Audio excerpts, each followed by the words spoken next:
The Kapunda Triple Murder, the tragic fate of the Rowe family. Crime has the power to shatter lives and alter the course of communities.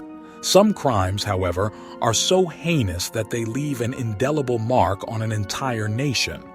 One such case is the Kapunda Triple Murder of Chantelle Rowe and her parents, Andrew and Rose Rowe, in November 2010.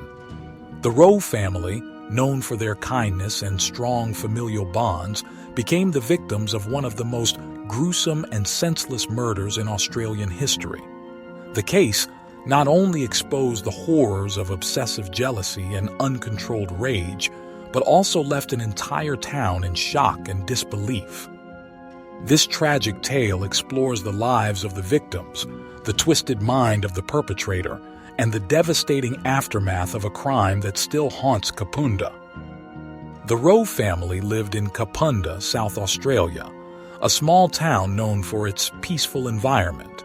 Andrew Rowe, 49, was a devoted father and hard-working man, while his wife, Rose Rowe, 45, was a caring mother who dedicated her life to raising their children. Their daughter, Chantelle Rowe, was a 16-year-old high school student with a promising future. Described as friendly, intelligent, and full of life, Chantelle was well loved by her peers. Tragically, Chantelle's bright future and the entire family's happiness were extinguished when a series of events spiraled out of control. Unbeknownst to them, Chantelle's rejection of another young man's advances would lead to brutal consequences. The only surviving member of the immediate family, Christopher Rowe, was away on a trip to Queensland at the time of the murders. This tragic twist of fate spared his life, but left him to grapple with immeasurable grief and loss. At the center of this horrifying crime was Jason Alexander Downie, an 18-year-old apprentice mechanic who had moved from Scotland to South Australia. Downie was known to be introverted, insecure, and socially awkward, a young man who struggled to fit into his surroundings. However, beneath his quiet demeanor lay a dangerous obsession, his unreciprocated infatuation with Chantelle Rowe. Although Chantelle showed no romantic interest in him, Downie became increasingly fixated on her. His jealousy of Chantelle's boyfriend and obsession with her seemingly harmless rejections escalated into hate-filled resentment. Over time, this obsession warped into murderous intent, fueled by delusions of revenge and misguided entitlement. On the night of November 8, 2010, Jason Downie arrived at the Rowe family home with one objective: to take their lives. Fueled by rage and jealousy, he broke into the house, armed with a knife, and began carrying out his horrific plan. Downie's first target was Chantelle Rowe, the object of his misguided obsession.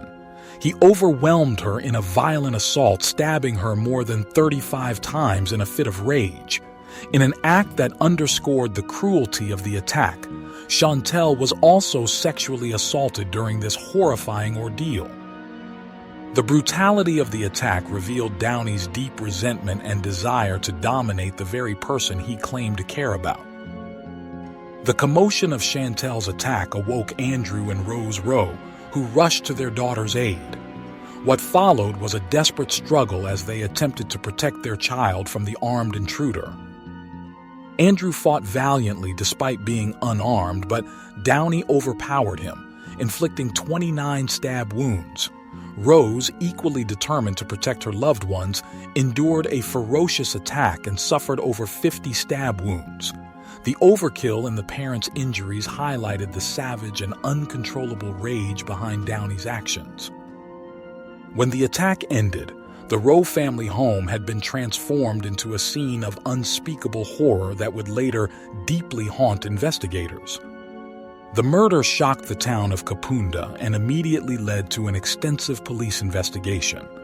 When officers arrived on the scene, they encountered a gruesome bloodbath, with the evidence indicating a personal motive behind the crime. Within days, investigators turned their focus to Jason Downie, a known acquaintance of Chantelle. Several pieces of evidence sealed his fate. DNA evidence at the crime scene directly linking him to the murders. Visible scratches and injuries on Downie's body, likely sustained during the violent struggle with Andrew and Rose Rowe. His erratic behavior in the days following the crime, raising suspicions. Despite initially denying involvement, Downie eventually cracked under the pressure of the mounting evidence and confessed to all 3 murders. His cold and detached demeanor in confessing shocked law enforcement and the wider community. Jason Downie's trial became a harrowing experience for everyone present, as the court heard chilling details of the murders. In April 2012, he pleaded guilty to the brutal killings. During sentencing, the judge condemned him for his unthinkable cruelty and lack of empathy, describing the murders as brutal and merciless in the extreme. Downie was sentenced to life imprisonment, with a non-parole period of 35 years. Although the sentence reflected the enormity of the crime, it provided little solace for those who knew and loved the Rowe family. The only surviving Rowe family member, Christopher Rowe, faced the overwhelming task of continuing life without his parents and sister. The loss of his family, combined with the brutal circumstances of their deaths, left him with a deep emotional scar. The once peaceful town of Kapunda also struggled to heal. Many residents grappled with the idea that such a horrific crime could occur in their community, a place where people had always felt safe and secure. The murders left a lasting shadow, serving as a grim reminder that no place is immune to acts of violence. To honor the memory of Andrew, Rose, and Chantelle Rowe, memorials and fundraisers were organized by the community. Their lives remain a poignant reminder of the importance of compassion and kindness, values that the family exemplified in life. This case serves as a chilling reminder of how trauma can arise from unaddressed emotional instability. Jason Downie's inability to process rejection and his unchecked jealousy escalated into violence, underscoring the importance of mental health intervention. Additionally, the tragedy highlights the destructive power of unrestrained rage and entitled obsession. The Kapunda Triple Murder marked a watershed moment in Australian true crime history. It was a senseless act driven by obsession, jealousy, and raw violence, claiming the lives of 3 innocent individuals whose kindness and love had defined them. While justice has been served with Downie's life imprisonment, it is cold comfort to those left behind. Christopher Rowe, the residents of Kapunda, and countless others remain haunted by the events of that dark November night. The Kapunda murders serve as a solemn reminder of the dark corners of human nature.